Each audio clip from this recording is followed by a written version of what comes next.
Welcome back to another video. Today we have a bunch of maintenance work that needs to be done. So I got the F-150 pulled up to the shop. I'm going to go ahead, pull the axle shafts out. I have some new stock axle shafts. I put new U-joints in there. Just replacing the ones that are in here while we save up to get some chromollies. So I got to pull the front end on this truck apart, swap the new axle shafts in. I'll show you the carnage on the old ones. And then I went ahead, got the Scout, put on some spares, so I can roll that around back, just kind of getting everything stored away. I got all the parts for it in the back here. I'm going to go ahead and put the top on it and kind of get it ready to store for winter. So let's go ahead and get started on the F-150 and then we'll move over to the other projects.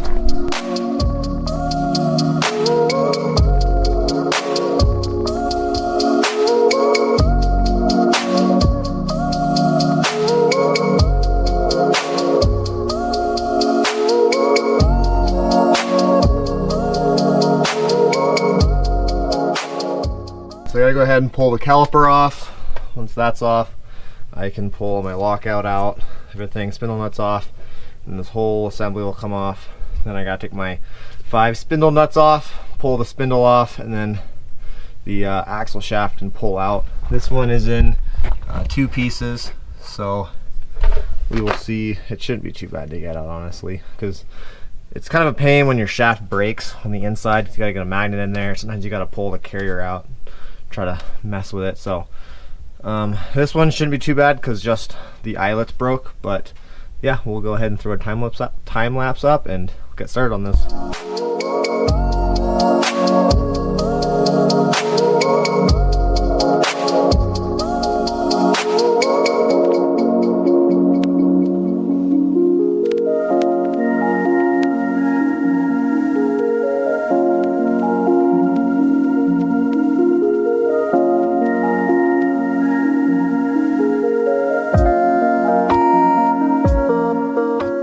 I got the axle shaft out.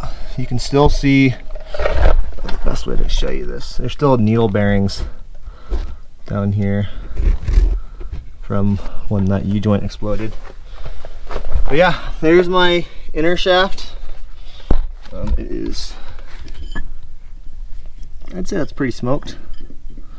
And then there's my outer stub shaft, which is done for as well. So I'm gonna go ahead, swap over these seals, clean them all off, and swap them over onto the new axle shaft, pop it in there. I already went ahead and got them painted, so I'm just gonna swap the seals onto them and then I can put them in. They're already clean and ready to go.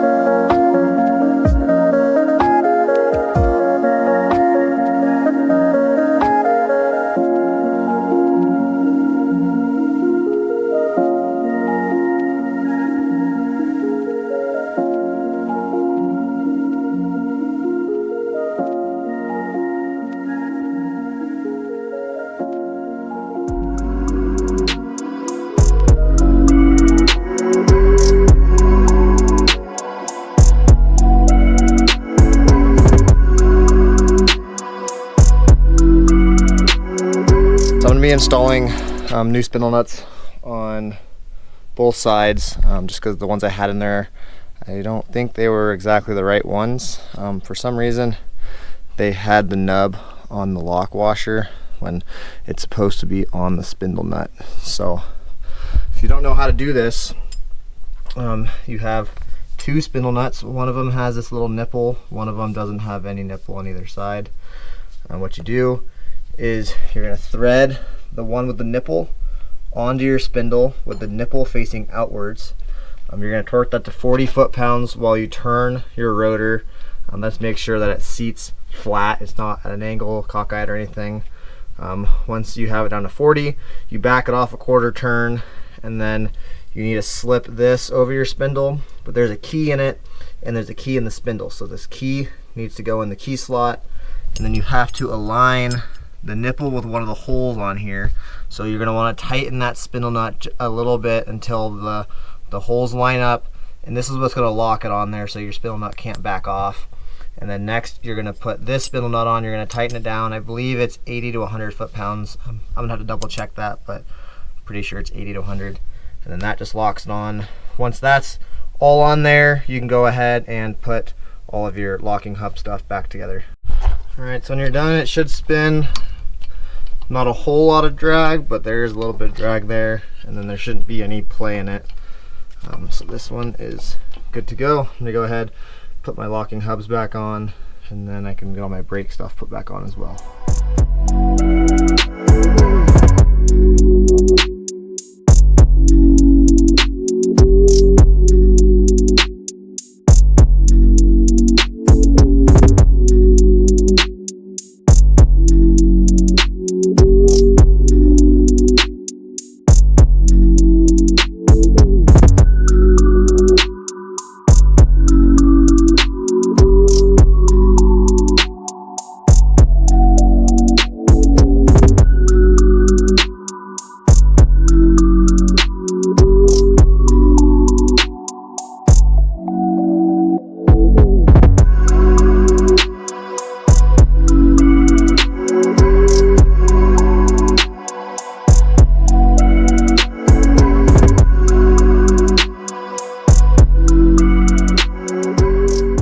So with these Yukon hardcore hubs, you install them in the locked position because they're designed so when they break, the hub is locked so that you can always get off the trail in four-wheel. So when you're done installing, if you have the Yukon ones, just go ahead and put that in the free spool. Make sure that you are free so you can see that I am free.